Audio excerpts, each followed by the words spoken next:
इस वक़्त मेरे साथ मौजूद हैं farmer PCC president, senior Congress leader और एमएलए अनंतनाग पीरज़ादा मोहम्मद सईद साहब। काफ़ी पुराने ये सियासतदान हैं। रियासत में कितनी तब्दीलियाँ आई हैं, इन्होंने करीबी से देखा है। पीरज़ादा साहब, आपने अपना समय दिया, बहुत-बहुत शुक्रिया। जी फरमाइए, क्या कहना है आप? पीरज़ादा साहब, ये बताइए कि आप इस हाउस में काफ़ी अरसे से आ रहे हैं, काफ़ी देखा है। प्री 29 और अब के हाउस में आपको क्या फ़र्क नज़र आ रहा है?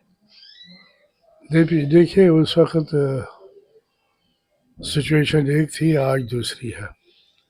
आज हम यूटी में काम करते हैं, उस वक़्त हम स्टेट के आयन के तहत काम करते थे।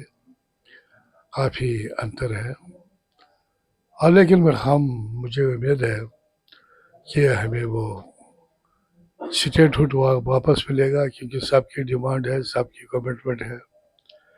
और जो जिस तरीके से पहले काम हो रहा था, उम्मीद है कि उसी तरह से आगे भी काम होगा। आपने कहा कि उम्मीद है स्टेटहुड बहाल होगी, वो सबको उम्मीद है। पीरज़ादा साहब, मैं आपसे ये समझना चाहता हूँ कि पहले भी एमएलए के पास इतने ज़्यादा इख्तियार नहीं होते थे। मतलब वो रिकमेंडेशन करते थे, कभी ब्यूरोक्रेट्स मानते थे, कभी उनकी बात नहीं मानते थे। हालांकि चीफ मिनिस्टर के इंटरवेंशन के बाद उनके काम हो जाते थे। पर आज की जो मौजूदा जो स्थिति है, जो यूटी विद असेंबली है, तो इस वक्त इस एमएलए एम्पावर्ड एनफ जो अपनी कॉन्स्टिट्यूंसी में काम करा सकता है? बड़ी मुश्किल होता है, बड़ी मुश्किल से काम होता है। अभी तो इनिशियल स्टेज में है। अभी सेशन चल रहा है, इसके साथ भी टाइम हुआ। और उससे पहले एक और सेशन हुआ था, पहला सेशन। तो ज़्यादा टाइम काम करने का नहीं मिला है, लेकिन हमने कोशिश की है, गवर्नमेंट ने कोशिश की है, यूटी गवर्नमेंट ने, कि प्लानिंग अच्छी तरह से हो और इसमें लगे रहे हम। और नए काफ़ी देर के बाद इलेक्शन हुए थे, 7 साल के बाद। और ख्वाहिशात है लोगों के, उसकी तरफ लगे हुए हैं। और मुझे उम्मीद है जो हमारी कमिटमेंट है लोगों के साथ, हम उसमें उतरेंगे। आपने कहा कि जो लोगों की तो नेचुरली इतने अरसे के बाद इंतखाबात हुए, इलेक्शंस हुए, लोगों की एक्सपेक्टेशंस भी है, उम्मीद भी है कि जो उनके काम है वो हो जाए। बट मैं वही आपसे बात पूछता हूँ कि क्योंकि एक काफ़ी इल्ज़ाम लगता है कि जो अभी भी जो ड्यूल सिस्टम ऑफ पावर है, तो उसमें bureaucracy is not being answerable to the MLA. आपको ऐसा लगता है कि जो आप काम कहते हैं एज एन एमएलए, वो ब्यूरोक्रेट या ऑफिसर मानता है आपकी बात? नहीं, मानना तो ज़रूरी है, जो कॉन्स्टिट्यूशन के अंदर बात होती है वो मानना चाहिए। पावर्स भी डिफाइंड है, सेंट्रल्स के पावर्स है और स्टेट का क्या पावर्स है यूटी में। और कोशिश हो रही है कि काम हो जाए, और हम तक कोशिश कर रहे हैं कि आपस में तालमेल भी रहे, अच्छी कोऑर्डिनेशन रहे। और अफसर्स भी रिस्पॉन्सिबल है, और मुझे उम्मीद है उनसे भी कि आपस में अ, जो एक वातावरण वातावरण होना चाहिए वो प्रिवेल होगा। आप ये कहते हैं कि जो ऑफिसर्स का और जो इलेक्टेड रिप्रेजेंटेटिव है, इनके बीच में अच्छी कोऑर्डिनेशन हो, एक अपना तालमेल हो, ताकि काम जो लोगों के मसाइल हैं वो हल हो जाए। अब ये थोड़ा सा अलग चलते हैं, हम ये पूछते हैं कि आपने कहा तालमेल और कोऑर्डिनेशन, पर जो कांग्रेस के आप फॉर्मर सदर रह चुके हैं, पीसीसी प्रेसिडेंट रह चुके हैं, कांग्रेस को अपने क्लोजली देखा है, कांग्रेस का और लोगों के बीच में तालमेल क्यों नहीं हो पा रहा है, खासकर जम्मू सूबे में जहाँ पे उसको एक भी सीट नहीं आई?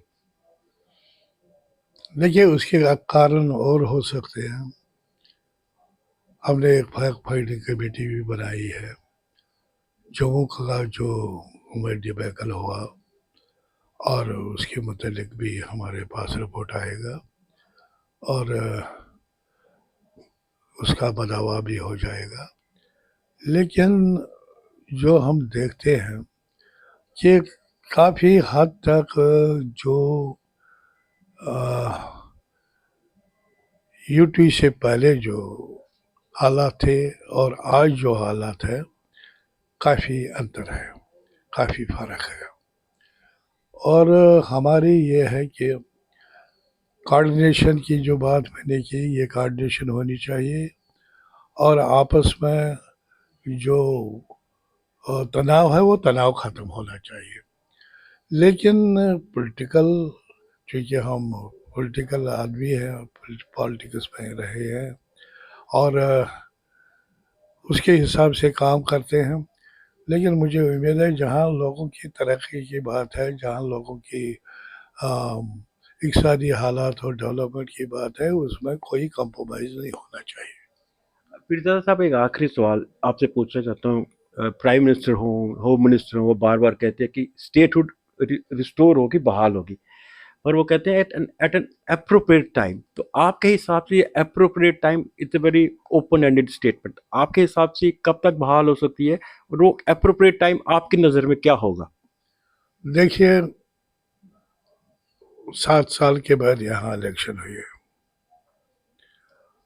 पंचायत के इलेक्शन भी हुए हैं, टाउन एरिया, नोटिफाइड एरिया के इलेक्शन भी हुए हैं और कदरे हालात भी ठीक है, साजगार है और इन हालात में मौजूद है कि यहाँ जो कमिटमेंट है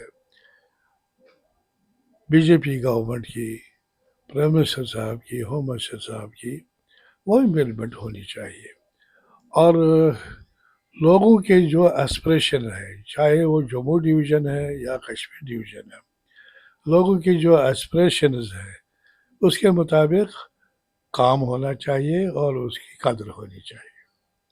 पीरज़ादा साहब, आपने कहा कि लोगों की जो एस्पिरेशंस हैं वो काम पूरे होने चाहिए, स्टेटहुड बहाल होने चाहिए। आपने अपना समय दिया, बहुत-बहुत शुक्रिया। थैंक यू वेरी मच, बहुत बहुत शुक्रिया।